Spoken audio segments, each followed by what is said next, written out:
Graças a Deus. Olá, meu querido, tudo bom? Que o bom Deus esteja abençoando a sua vida. Estamos de volta com mais um programa Palavra Rema, iniciando mais uma semana. E já venho aí alguns dias, algumas semanas, falando sobre princípio de autoridade. E hoje eu creio que nós vamos fazer aí o último programa, falando sobre esse princípio. Deus é um Deus de princípios e Ele trabalha com princípio. E o primeiro princípio é o princípio de autoridade. Princípio de autoridade. Eu quero falar com você sobre o princípio de autoridade. Quando nós temos aí bênção. Deus tem bênção para você, mas você não está debaixo da lei, você está abaixo da lei. E uma da lei é o princípio de autoridade. Para isso, para fazer este programa comigo, eu tenho sempre trazido eles, pastor Carlos Leite. Pastor Carlos Leite, que é pastor da Igreja Mundial da Família. Pastor Carlos Leite, que Deus abençoe. Obrigado, pastor José Carlos Francelino, pastor César, que está aqui. Realmente esse princípio ele tem colocado um peso no nosso ministério e acredito que na vida daqueles que assistem e ouvem essa programação. Amém. Junto com o pastor Carlos Leite, nós temos ele, pastor César. Pastor César, que é pastor comigo aqui no Santuário da Família, está conosco. Pastor César, que Deus abençoe. Amém, pastor Zé Carlos, que Deus abençoe também ao senhor, ao nosso amado pastor Carlos Leite e a você, amante dessa programação, que possa estar aprendendo juntamente conosco, abrindo o seu coração, porque esses princípios dos quais nós estamos tratando, inclusive finalizando, eles são fundamentais para uma vida crescente na bênção de Deus. Amém? Amém. Então vamos iniciar o programa falando sobre o princípio de autoridade. Pegue sua Bíblia, caneta, papel, anote conosco, vamos passear um pouco na Bíblia, passar a semana estudando a Bíblia. Queridos, muito obrigado a você que nos acompanha, a você que está conosco, que Deus abençoe. Vamos ao intervalo enquanto você pega a sua Bíblia, caneta e papel e nós voltamos já.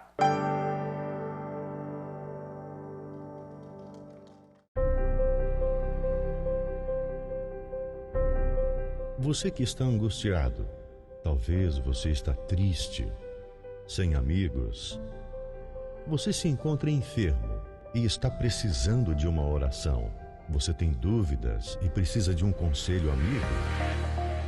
Deseja que alguém, ao menos, lhe faça uma visita em seu lar e traga a providência divina? Então você pode ligar agora mesmo no 3045-6400.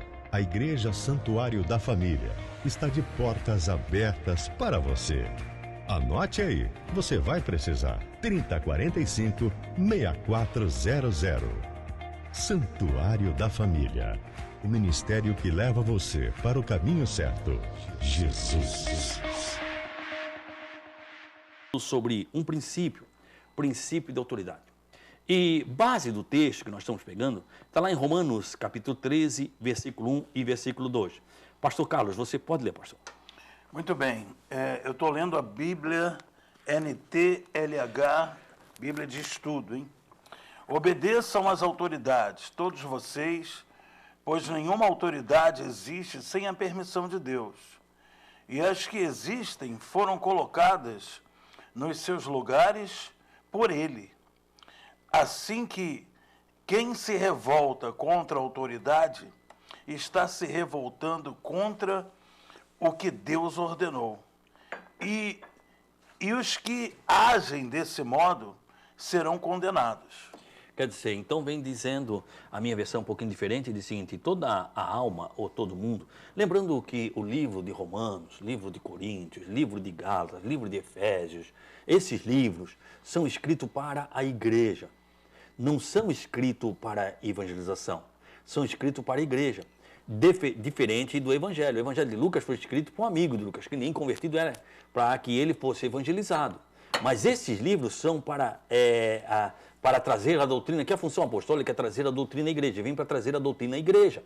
Então esses livros são para trazer a doutrina à igreja, como a Epístola de João, a de Pedro, a de Tiago. Diferente do evangélico, o evangelho é para a evangelização. Essa já foi escrito para a igreja.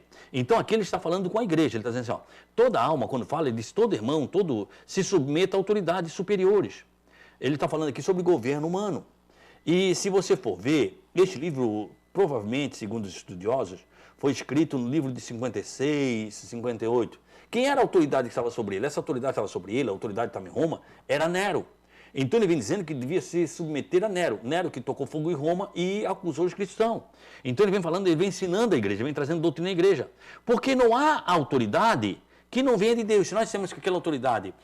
eu já vi, eu não sei se vocês já ouviram, eu já ouvi dizendo que tem autoridade que é do diabo. Inclusive nós vimos pastores falando, alguns pastores dizendo isso, aquele governo foi o diabo. E não existe. Quer dizer, quando nós estamos dando esse crédito, nós estamos dizendo que o diabo tem poder.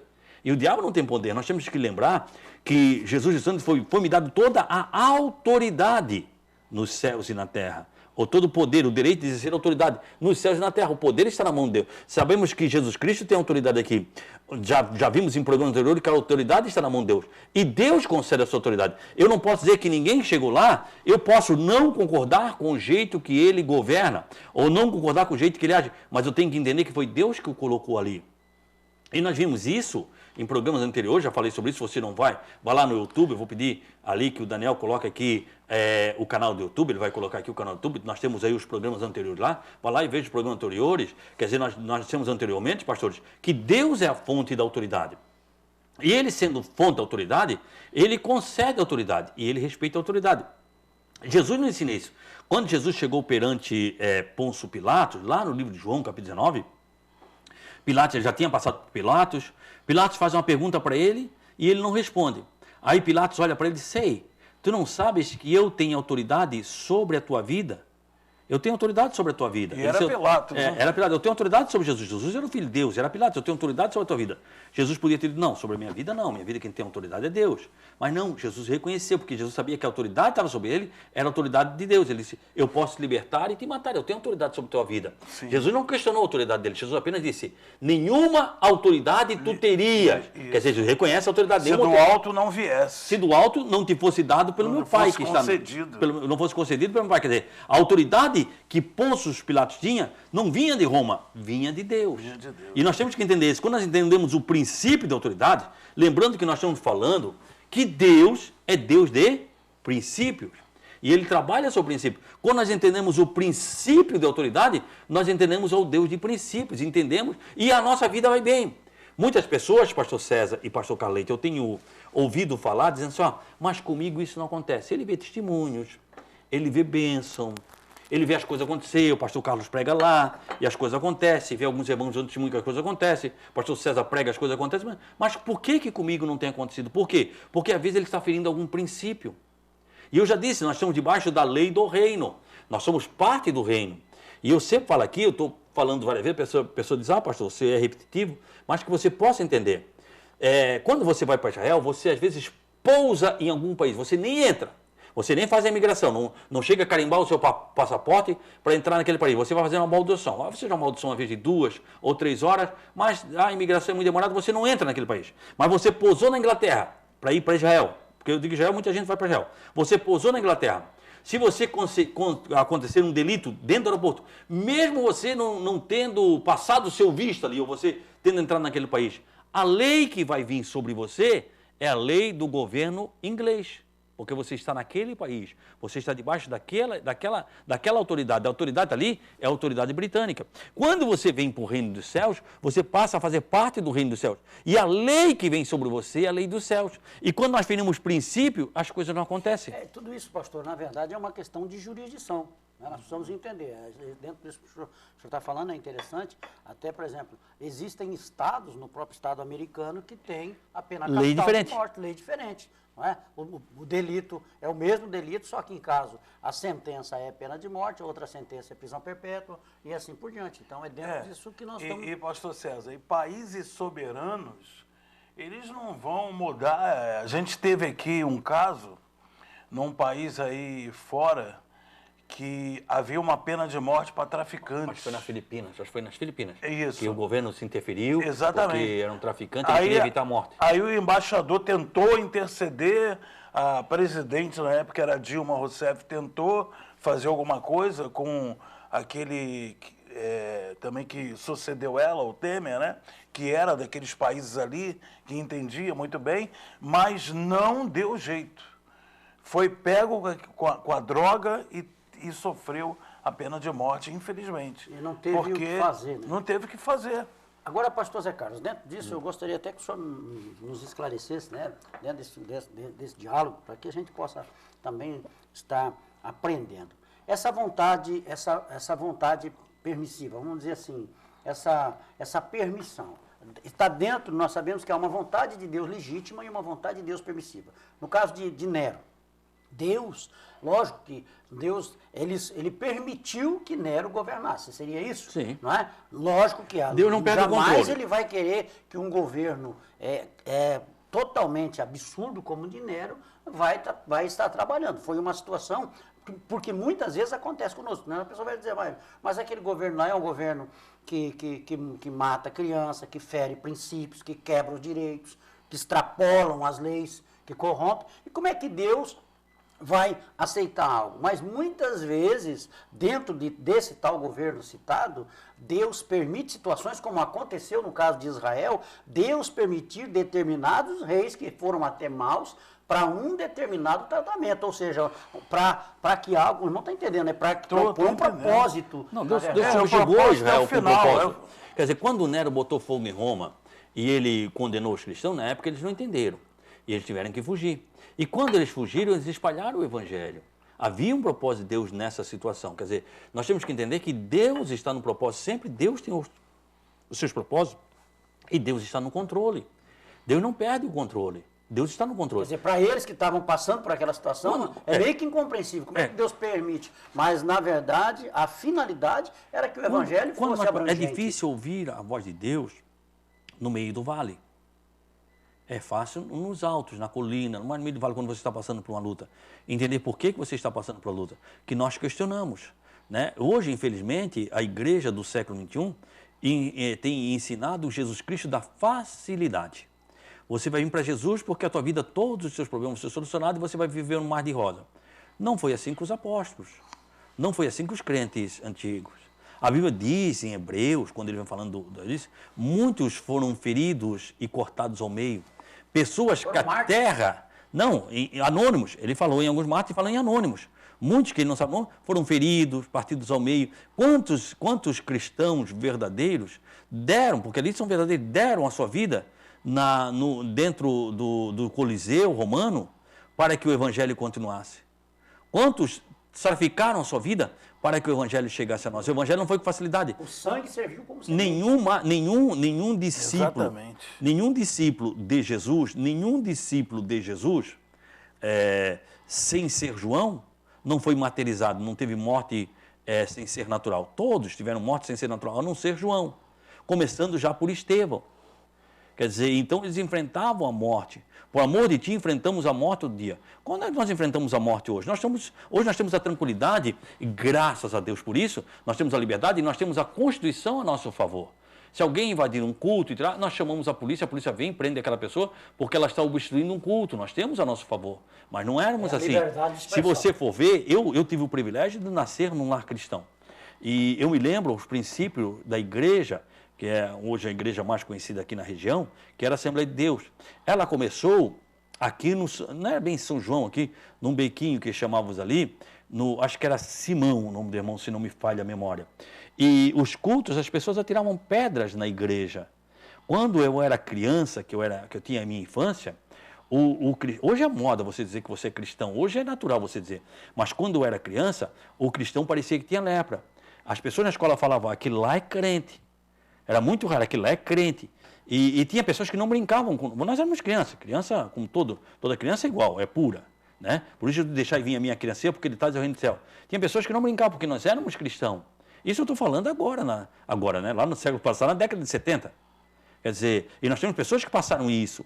E até ali não veio a facilidade, até ali veio um sacrifício para que o evangelho chegasse aqui. Quantas pessoas deram sua vida agora? Vieram pessoas, quantos morreram na Inglaterra? Até vir o Martinho Lutero. Quantos que eles mataram até vir para que o evangelho chegasse aqui? Então o evangelho não é o evangelho de facilidade, é o evangelho de eternidade. Por isso que Jesus veio e na sua licença disse, quando eu voltar, será que eu vou achar fé nessa terra? Será que vai ter cristão? Hoje nós estamos fazendo aqui um programa de meia hora de estudo da palavra de Deus. Muitos não prestam atenção, muitos não estudam.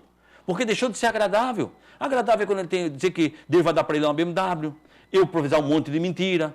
Nós temos de profeta que tem profetizado mentira. Fala e não acontece. Quando fala e não acontece, é mentira, querido. Não foi Deus. A Bíblia diz que Deus falando acontece. Se o profeta profetizou e não acontecer, é mentira. Aconteceu a quinta vez, com o ginásio cheio, profetizaram e não aconteceu. E daí? E daí? Mas não vamos falar mais sobre isso depois do intervalo. Vamos ao intervalo e voltamos já.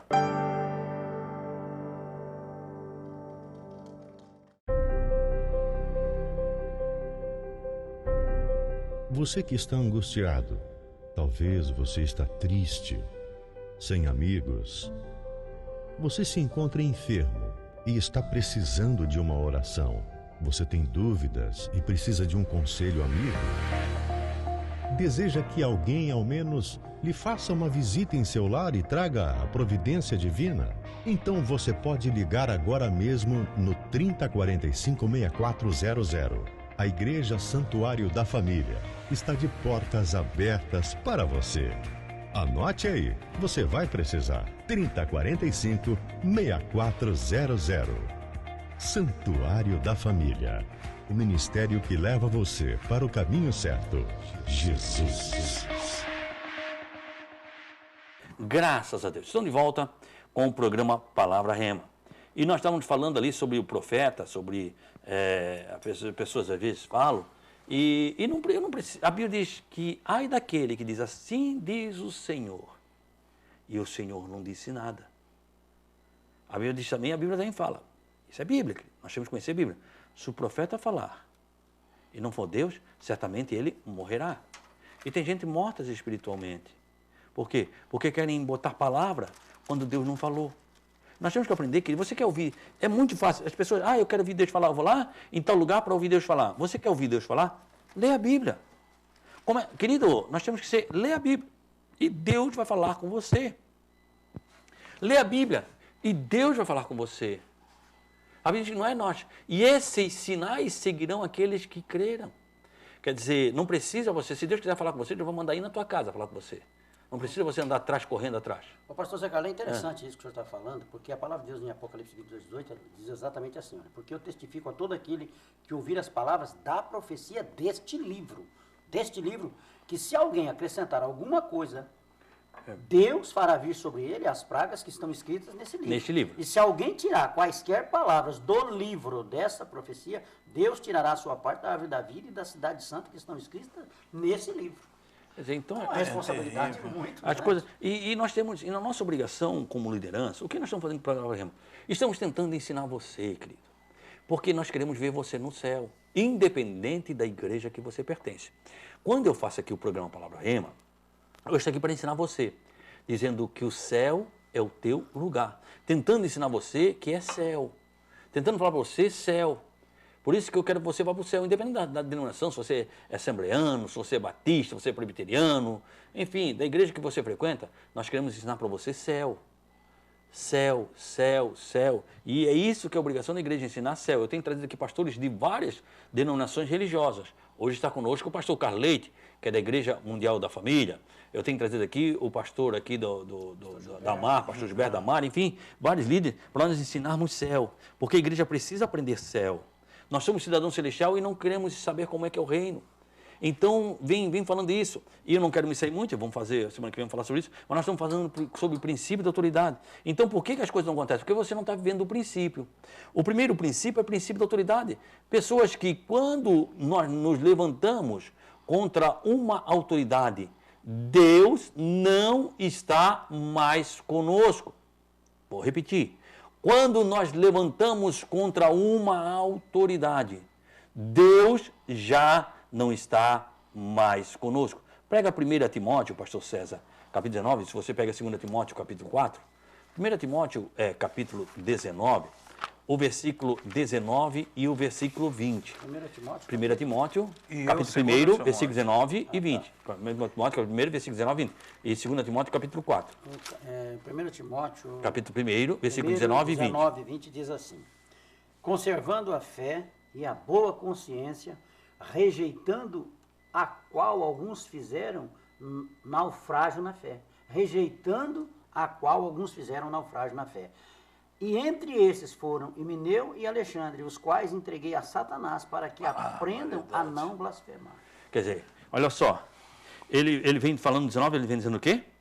Conservando a fé e a boa consciência. Conservando a fé e a boa consciência. E ele tem o trabalho de citar duas pessoas, Alexandre e Hermeneu. Ele diz que eu já entreguei a Satanás, Deus não está mais com eles. Por quê? Porque se levantaram contra a autoridade. Eles se levantaram contra uma autoridade. Quando você se levanta, eles se levantaram contra Paulo. Eles não se levantaram contra Paulo, eles se levantaram contra Deus que está na vida de Paulo. E quando você se levanta contra uma autoridade, Deus não está. Aí não é mais, aí já entreguei Satanás, porque Satanás vai lidar com eles. Agora são deles, Satanás vai lidar com eles. A mesma coisa ele fala em 2 Timóteo, capítulo 4, versículo 14 até o 18, pastor Carlito. 2 Timóteo 14 até o 18. Vamos lá então. Olha, o que ele diz aí? Alexandre, o ferreiro, me prejudicou muito. O Senhor lhe dará a sua recompensa de acordo com o que ele fez. Tome cuidado com ele, pois combateu com muita violência a nossa mensagem. Quer dizer, tentou impedir que a mensagem chegasse até aquelas pessoas. Na primeira vez em que fiz a minha defesa diante das autoridades, ninguém ficou comigo, todos me abandonaram. Espero que Deus não ponha isso na conta deles, mas o Senhor ficou comigo, me deu força para que eu pudesse anunciar a mensagem completa a todos os não-judeus e me livrou de ser condenado à morte. Olha só, então ele vem citando. E ele cita de novo a mesma coisa lá. Por quê? Porque quando a pessoa se levanta contra a autoridade, quando há uma rebelião e se levanta contra a autoridade, o que ele vai? Ele vai contra a mensagem daquela autoridade. E ele começa a dizer, olha, já quando se levanta, vamos para a igreja. Quando se levanta na igreja, mas a pregação não é mais assim, não vive o que prega, e começa a se levantar contra a autoridade. Mas quando você se levanta contra a autoridade, você está levantando ao Deus. A Bíblia diz lá em Romanos, nós lemos, que trará condenação sobre si. E aí Paulo vem dizendo, contra Alexandre, o latoeiro, volta citando, tem me prejudicado muito, falando mal contra mim. E nós vimos pessoas que se têm se levantado, e esse problema de rebelião, e isso é um princípio que Deus entende muito bem, porque a primeira rebelião, eu já tenho falado aqui que nós vimos na Bíblia Sagrada, a primeira rebelião aconteceu onde? No céu. A primeira rebelião aconteceu no céu foi Satanás. E isso é um princípio de Satanás, está com ele. Nasceu nele e está com ele. E por isso que Paulo entrega ele a Satanás, porque o princípio é o princípio satânico. O princípio não é um princípio divino. Quando você vive o princípio total, o princípio divino, Deus está com você. Quando você não vive o princípio divino, você vai viver um princípio satânico. Aí é Satanás que está junto. Então Paulo vem citando, dizendo, olha, tem prejudicado muito, e vai contra a mensagem. Não é mais assim, não olha assim, e vai contra aquela mensagem. E tem se levantado contra aquela mensagem. Este é um princípio que nós temos visto nesses últimos dias. Pastor Zé Carlos, e o Senhor Jesus é claro quando ele diz assim, aquele que recebe, não é? Aquele que recebe o enviado, não é? Me recebe. A mim me recebe. A mim me recebe. Ou seja, se eu recebo, se eu estou debaixo de um princípio dessa autoridade, eu estou debaixo da própria autoridade do Pai, de Deus. E se eu não recebo, a mim não recebe. Ou seja, eu estou rejeitando... Ele continua dizendo, e aquele que recebe a mim, recebe aquele que me enviou. E o que não me recebe, não recebe aquele que me enviou. Não. Então isso é muito forte. Agora, pastor, vamos entender uma coisa. Até quanto... Porque nós, dentro disso que nós estamos tratando, vamos analisar algo. E se, de repente, esse pastor... aqui, para que essa pessoa possa estar entendendo, mesmo ele sendo um pastor, ele estiver fora desta palavra. Aí sim, mas não falar, ele lá na frente fala assim, quando você não obedece à autoridade, quando ele fere o princípio, porque quem é o princípio da autoridade? É Deus. É Deus. Quando ele fere o princípio, ele perdeu. Quando ele perde o princípio da autoridade, ele perde a autoridade. Entendi. E ele vai. Aí quando ele fere o princípio, ele perde. Se você se lembra, quando falamos no programa passado sobre Miriam... Sim, que ela perdeu Miriam era profeta. Ela era profeta. Quando ela fere a autoridade de Moisés, ela perde o profeta. Deus disse, se há profeta, eu não reconheceu mais ela como profeta, se há profeta entre vocês, porque eu não estou vendo mais ninguém. Porque ela perdeu o princípio. Foi isso forte. Falando lá. Mas nós vamos falar isso mais sobre isso. Quer dizer, então, a primeira coisa que você entender, quando você se levanta contra uma autoridade, Deus já não está mais nisso. Deus não está, porque Deus é princípio. É princípio. É princípio. E se você não vive princípio, quando você está fora da lei, você está sujeito às penas da lei. Quem vive fora da lei, ele tem a consequência da lei. prisão, a consequência da lei. Tem pessoas presas pelo diabo, por quê? Porque feriram princípios. E nós queremos ver você liberto, Ô, pastor Zé Carlos, eu me lembrei aqui que há pessoas que elas se levantam contra a autoridade nos tempos de hoje e elas dizem que é por causa do erro daquela autoridade. Isso procede? Não, ele sempre quer, assim, ó, ele quer justificar o seu erro. Uhum. Qual é a diferença de Saul e de Davi? Você olha o pecado de Saul, olha o pecado de Davi. Sim. Qualquer um de nós perdoaria Saul e não perdoaria Davi. Qualquer um de nós perdoaríamos Saul e não perdoaríamos Davi. Porque Saul ele desobedeceu. Só que quando Samuel chegou para questioná-lo, ele quis justificar o seu erro. Certo. E quando Natan chegou para questionar Davi, e ele questionou Davi, deve morrer, ele disse, eu devo morrer mesmo. Está certo, eu tenho que morrer. Ele aceitou. Ele reconheceu o seu erro. Reconheceu. Então, quer dizer, por quê? O pecado de Saul foi muito menos relevante do que se nós pensarmos assim, Davi. mas ele quer reconhecer. Então, hoje acontece quando as pessoas erram, o que eles querem? Eles querem justificar o seu erro. Porque eu errei por causa do pastor Carlos Leite. O culpado é o pastor, não é eu, o culpado é o pastor. A gente sempre quer achar o outro para botar nossa culpa. Quando Deus chamou Adão para ver tu comer, Deus não sabia que ele tinha comido? Deus não sabia que Adão tinha comido o fruto? Ou Deus estava brincando, Deus sabia? Totalmente. Começo, Deus sabia, mas Deus queria que ele se arrependesse. Poxa. Só que ele disse, não, a mulher que tu me deste. Sim. Ele quis justificar o A erro. culpa é sua e da mulher. Aí ele jogou para Deus, a mulher que tu me desse. Quer dizer, ele quis justificar o erro. E quando nós queremos justificar, é isso que acontece muito. Nós erramos e queremos justificar o nosso erro. E quando nós queremos... O grande erro dele foi esse. Aquele que confessa e abandona alcança a misericórdia. O grande erro de Adão, na minha opinião, foi esse de querer culpar a mulher. Foi querer justificar o erro. O grande erro dele foi querer justificar o erro. Justificar. Não precisava de culpar nada, mas ele quis justificar o erro dele. Olha só, querido, nós estamos chegando ao final de mais um programa, né? Amanhã nós voltamos falando disso. Amanhã nós vamos voltar a falar o seguinte. Para ter a autoridade de Deus, temos que respeitar a autoridade. Mas nós voltamos a falar mais sobre isso amanhã. Pastor Carlos Leite, muito obrigado. Que Deus te abençoe. Poxa, pastor, eu que agradeço para mais uma oportunidade de estudar a Bíblia. É algo que marca, é algo que fica, é algo que leva a gente a ser cada vez mais fiel a Deus e a quem está do nosso lado, né? Quem faz parte da nossa família. Obrigado, Deus abençoe. Pastor César, muito obrigado, pastor César. Pastor Zé Carlos, eu é que agradeço, né? Para mim é uma honra estar juntamente com o senhor e também o pastor Carlos Leite, porque a cada momento que nós estamos aprendendo, lidando, tratando com a palavra de Deus, nós entendemos o quanto nós precisamos de nos aprofundar, exatamente para vivermos uma vida correta, uma vida, sabe, dentro de uma unção que faça diferença. Então, a você também, meu amado, que o senhor esteja abençoando a sua vida e quem agradece sou eu, pastor. Queridos, pode estar orando por nós, pastor César. Amém. Pai, em nome de Jesus Cristo, nós queremos te agradecer por tudo e por todas as coisas que o Senhor tem feito por nós. E é por esse privilégio de estarmos juntos, em comunhão, como igreja, como noiva, para aprendermos da tua palavra. Porque o Senhor Jesus, Ele nos diz exatamente isso, que muitas vezes nós erramos porque não conhecemos as Escrituras e nem o poder de Deus. Por isso, Pai Santo, ajuda-nos. Derrama cada dia mais e cada vez mais do Teu Espírito sobre as nossas vidas e sobre esse amado ouvinte, essa pessoa que está vendo essa programação, abra o coração e o entendimento para que sejam alcançados em nome de Jesus Cristo. Amém e graças a Deus. Queridos, muito obrigado. Permitindo Deus, nós voltamos amanhã, neste mesmo horário, nesta mesma emissora. Que o Senhor, o nosso Deus, Ele te abençoe e Ele te guarde. Que o Senhor faça resplandecer o seu rosto sobre ti e tenha misericórdia de ti. Que o Senhor sobre ti levante o seu rosto e te dê a paz. Deus te abençoe.